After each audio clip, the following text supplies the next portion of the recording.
If you've purchased a new electric range and have an older outlet with 3 slots, and you're purchasing a new 3-prong cord, match the amp rating to your circuit and range. It's usually 40 or 50 amps.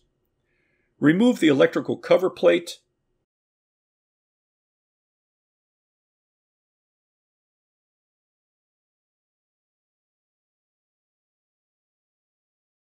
Check the connection between the center neutral terminal and the ground screw. There should be a strap or wire connecting the neutral to ground. If it's missing, check the manual for the manufacturer's recommended ground to neutral connection. If you're connecting a 3-prong power cord, don't cut or remove the grounding strap or wire.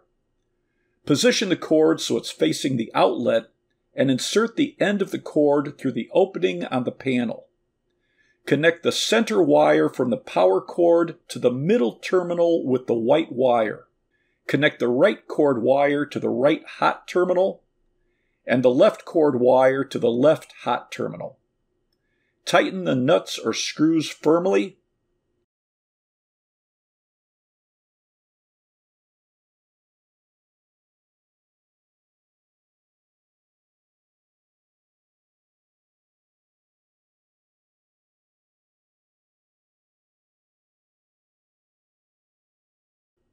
If your power cord doesn't have terminal lugs, attach terminal lugs to all the wires for a secure connection.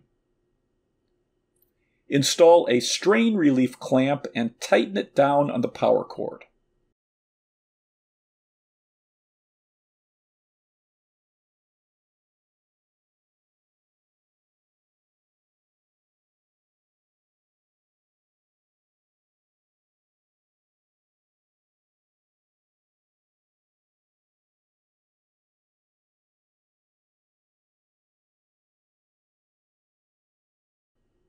Replace the cover plate and plug in the cord.